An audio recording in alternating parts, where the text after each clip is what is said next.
Chinese stories. Why cats chase rats. Thousands of years ago, the Jade Emperor of China organized a race for animals. The first 12 animals to finish would be given a place in the Chinese zodiac and have a year named after them. The cat and the rat, both late risers, asked the ox to wake them at dawn on the day of the race. Came the day. The ox tried to wake the cat and the rat, but without success. They would open their eyes, turn to the other side, and go back to sleep. The race was about to start. Unwilling to leave them, the ox coaxed them onto his back and started running. The rat woke up just as the ox was crossing the last hurdle, a river. The sly rat knew that he could never beat the cat in the race. He took the chance fate offered him and pushed the cat off the ox's back. When the ox reached the other side, the rat jumped off and scampered to victory, just ahead of the ox. The tiger came third, but he cheated. He crossed the river by using the backs of the animals swimming across as stepping stones, leaping from one to the other. So the 12-year cycle of the Chinese zodiac begins with the rat. After him comes the ox, who is followed by the tiger. After them come the rabbit, dragon, snake, horse, goat, monkey, rooster, dog, and pig, in that order. The cat, it must be noted, has no place in the zodiac. She wasn't among the first 12. In fact, she was lucky to finish, having almost drowned in the river. So is it any wonder that cats chase rats?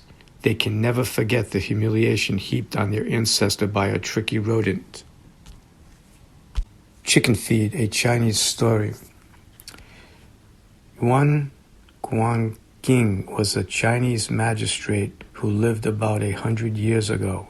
He was famed for the fairness of his judgments. One day, while the magistrate was walking through a market, he saw a crowd outside a poultry shop. On inquiring what the matter was, he learned that a peasant had accidentally dropped a heavy sack on a chicken, crushing it to death. The chicken was small, worth only about 5 coins, but the owner of the shop had caught the peasant by his throat and was demanding 100. His argument was that the chicken would have grown into a plump bird in another 2 years, and then it would have fetched him the amount he was asking for. Somebody recognized the magistrate, and everybody made way for him. "Judge our case, my lord," said the owner of the chicken, letting go of the peasant and bowing obsequiously to the magistrate. "This man, through his carelessness, has caused the death of a chicken that would have fetched me 100 coins in another 2 years.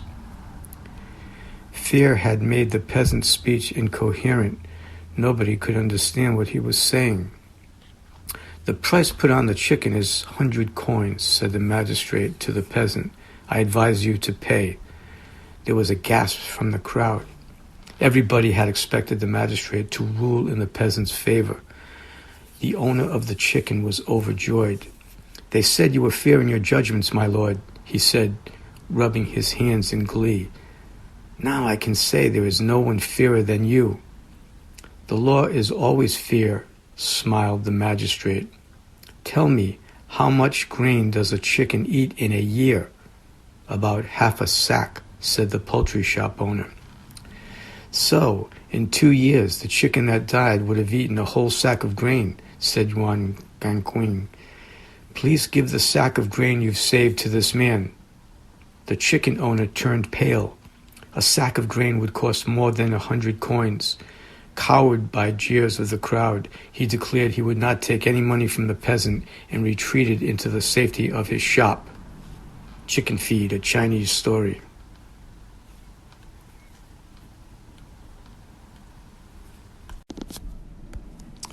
Chinese stories, the naming game. The ambassador of Nippon presented a beautiful cat to the Emperor of China. The emperor became fond of the animal and took it with him whenever he went out. People kept asking for the cat's name and were surprised when told that it had none. Eventually, the emperor decided that the cat should have a name. He called his ministers, the 7 wisest men in the empire, and commanded them to find a suitable name for his pet within 7 days. At the end of this period, they were summoned to the palace again and asked for their suggestions. The youngest of the group thought he had found the perfect name. Tiger, he announced proudly. Good name, said the emperor, after a moment's reflection. The tiger is a noble and powerful beast. Noble, perhaps, said the second minister, but it is not as powerful as the dragon. Can a tiger soar into the sky? No, but a dragon can. I think dragon would be a more suitable name for the cat. Clouds can go higher than dragons, observed the third minister. A cloud is more powerful than a dragon. Let's call it cloud. Let's not be hasty, advised the fourth wise man. Clouds may fly high, but they are pushed around by winds. Winds are more powerful than clouds. Wind would be the most appropriate name for a great emperor's pet. Wind, said the emperor doubtfully. Isn't there anything better? There certainly is, rasped the fifth wise man. Brick wall. Brick wall. A brick wall can stop a wind, however powerful, explained the minister. A brick wall is more powerful than the wind. Oh, I see, said the emperor. Well, brick wall is not a bad name, but isn't it somewhat long? I have a shorter name, said the sixth minister. Rat. Rat. Yes, your majesty, rat. A rat can eat through a brick wall, which makes it more powerful than the wall, more powerful than the wind, more powerful than... I get your point, interrupted the emperor, but can you call a cat rat? Indeed you can't, piped up the seventh wise man. A cat is a cat is a cat, and if a rat is more powerful than the others, the cat is even more so because it is mightier than the rat. So the royal pet remained nameless, in a way, because from then on it was simply called cat. The naming game came to an end.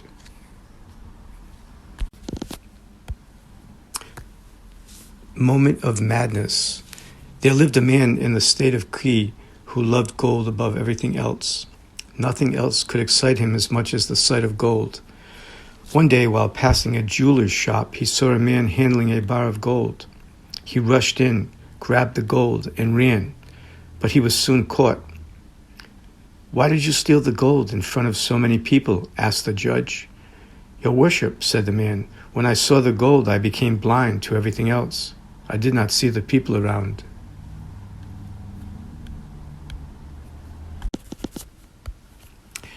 Chinese stories. The generous student. Lin Pao used to absent himself from classes very often, and one day the principal of the college made up his mind to expel him, so he sent for the young man. Lin arrived just as the principal was about to go for lunch. Is this the time to come? Said the principal sternly. Forgive me, sir, said Lin, but I got to college very late today. You see, I found a lump of gold in our field. A lump of gold, said the principal, his eyes popping out. Oh my, what are you going to do with it? I decided to build a palatial house, buy several acres of land and several head of cattle, said the student. I also decided to give you a small sum for the trouble you have taken in educating me. The principal was pleased and invited Lin to eat with him. The young man ate ravenously, but the principal hardly touched his food. He was wondering how much Lin would give him and if it would be enough to buy that small paddy field he had always wanted. I hope you've kept the gold in a safe place, he said, suddenly coming out of his reverie. Excuse me. I never got a chance to do that, said Lin. It disappeared the moment my mother shook me awake. What? Screamed the principal. You mean it was all a dream? The young man nodded. The principal controlled himself with a great effort of will. I'm happy you remembered me in your dream, he said finally. I hope you remember me when you really get some gold. Now please leave. It was only when the young man had left that the principal remembered why he had sent for him. Chinese stories. Struck by lightning. A valet was riding behind his master, the aristocratic Chen Yu. Chen Yu turned round, and when he saw his valet lagging far behind, yelled at him to ride faster. With great effort, the valet caught up with his master. Stay right behind me, roared Chen Yu. My horse is old, master, said the valet. It cannot keep up with yours. That's because you've not fed it, said Chen Yu angrily, and gave the lad such a blow on his head that it nearly unhorsed him. They continued on their journey. Chen Yu's anger soon subsided, but the valet smoldered. It was not the first time his master had hit him, and he had begun to resent being used as a punching bag. As he brooded, the sky became overcast, and it began to thunder. Chen Yu was afraid of thunder and looked up fearfully at the sky. When it thundered again, he closed his eyes tightly and hid his face in the horse's mane. His valet noticed his discomfort, and a mischievous idea entered his head. When next it thundered, the valet rode up behind his master and gave him a blow on the back of his head, at the same time shouting, "Lightning!" Chen Yu thought he had been struck by lightning and slumped onto the back of his horse. After some time, he raised his head again. When again it thundered, the valet gave him another blow, shouting as before. This happened again and again. On the 10th occasion, the aristocrat fell from his horse and became unconscious.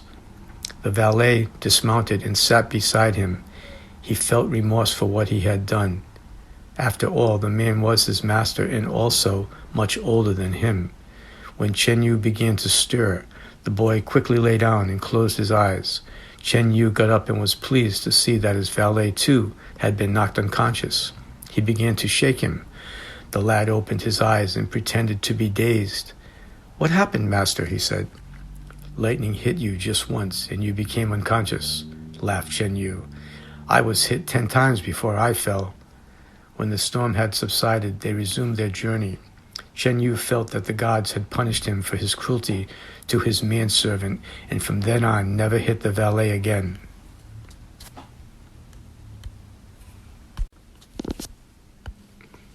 Chinese stories. The Short-Sighted Brothers. 3 elderly brothers, all very short-sighted, lived in a large house on the outskirts of a city in China. One day, the youngest brother suggested that he should take charge of the finances. "Elder brother's sight is so bad, he cannot see how much money he's receiving or giving," he said, "and people take advantage of his disability." "As if you can see better," sneered the second youngest brother. "If you're saying our finances should be handled by the one who has the best sight, then it is I who should be given charge. I can see better than either of you." "I have my doubts about that," said the eldest brother. "Let's settle this once and for all. I've heard the monastery is putting up a tablet inscribed with a saying above the main doorway tonight. Let's go there tomorrow and test our vision. Whoever can read the inscription with the least strain will get charge of our money. Agreed?" "Agreed," said his brothers in unison. "Good. Now go away and let me get a few winks." As soon as they had gone, the eldest brother sneaked out of the house and went to the monastery, where he met a monk. "I've heard you're putting up an inscription over the doorway," he said. "Can you tell me what the inscription reads?" "Certainly. It's a quotation from Confucius. It reads, 'Be honest at all times.'" The brother went away chuckling at his cleverness. A little later, the second brother arrived there. "Can you tell me what the inscription you are going to put up over the doorway reads?" he said to the monk. "Everybody seems to want to know," said the man. "It reads, 'Be honest at all times.' Is there any decoration around it?" "The tablet has a flowery border." The second brother went away very pleased with himself. Hardly had he gone when the third brother arrived there. He, too, inquired about the inscription, and on being told what it was, asked if there was any other writing on it.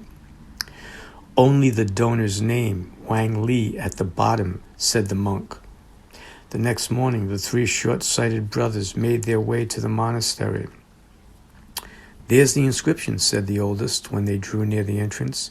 "I can clearly make out the writing. It reads, 'Be honest at all times.'" "Your sight is better than I thought," said the second brother, "but definitely not better than mine. Can you see the decoration around the inscription?" "Decoration? What decoration?" "There's a floral decoration all around the tablet," said the brother triumphantly. Very good," applauded the youngest brother.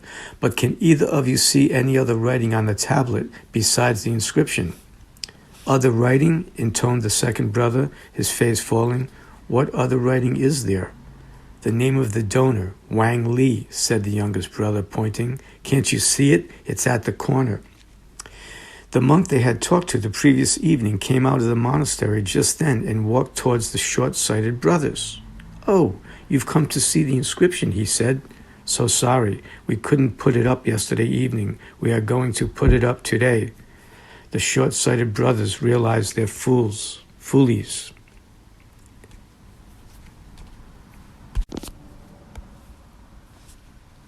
Chinese stories. Secret of the Casket. On her 75th birthday, Ling distributed her wealth among her 4 sons and announced that she would spend 3 months of the year with each son in turn. The arrangement worked well for a while, and then the old woman found that the welcome she received at each son's house was becoming less and less cordial. Finally, she began to feel positively unwanted. Now she saw her sons in their true colors. Money meant everything to them. People came second. One day, Ling's friend, Jingmei, came to see her. Jingmei was distressed to find her friend in such an unhappy state and advised her on what she should do. Afterwards, Jingmei tearfully embraced her friend and left. A few days later, towards sundown, Ling went out without telling anyone where she was going and returned an hour later, her clothes covered in mud. "Where did you go?" asked her son, and then, seeing that she was holding a small ornamental chest, hurried to her, his gaze riveted on the casket. "What is that?" "Something that could change all our lives for the better in different ways," said his mother. "What does it contain?" "You'll find out when I'm dead and gone." The young man lost no time in informing his brothers about the casket. All wanted to know the secret of the casket. "It is obvious she has not given us all her wealth," said the eldest. "She must have kept back some of her more valuable gems. God only knows how many caskets the wily woman has buried." They questioned their mother, but she refused to tell what the casket contained, or even if there were more caskets hidden elsewhere. Many a time the brothers tried to open the casket in her absence, but it was securely locked, and they could never find the key. But now, Ling no longer felt unwanted. Her sons and daughters-in-law fussed over her and went out of their way to make her feel welcome. In fact, now each son tried to persuade her to stay longer than the 3 months, but she never extended her stay, not wishing to show a preference for any son. She passed away in her sleep a few days before her 84th birthday. Her friend Jingmei came for the funeral rites and before departing handed over a key to the dead woman's eldest son in the presence of his brothers. "This is the key to the casket," she said, and left. All were eager to know the secret of the casket. The sons and their wives hurried to the old woman's chamber in great excitement. This was the day they had been waiting for weeks and months and years. They bolted the door from the inside and huddled around the casket. With trembling hands, the oldest brother fitted the key into the lock and turned it. It opened with a click. The man flicked open the lid, and then they all stared with disbelief at the contents, ordinary pebbles. "The gems might be below," said the oldest brother, and frantically overturned the contents. All they found was a note from their mother. It read, "Great disappointment awaits all those whose lives center around money. It is a sad thing when an old woman has to resort to trickery to get her sons to look after her. It shows lack of character not only in her sons, but in the mother too. You at least have time to change yourselves, and my last message to you is this. Try to do so. That was the secret of the casket."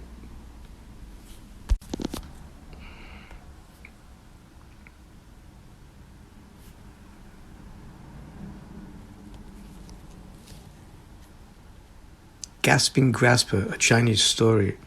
China's greatest miser lay dying, and he wanted to hand over the keys of his treasure house to someone who would safeguard his wealth after he was gone.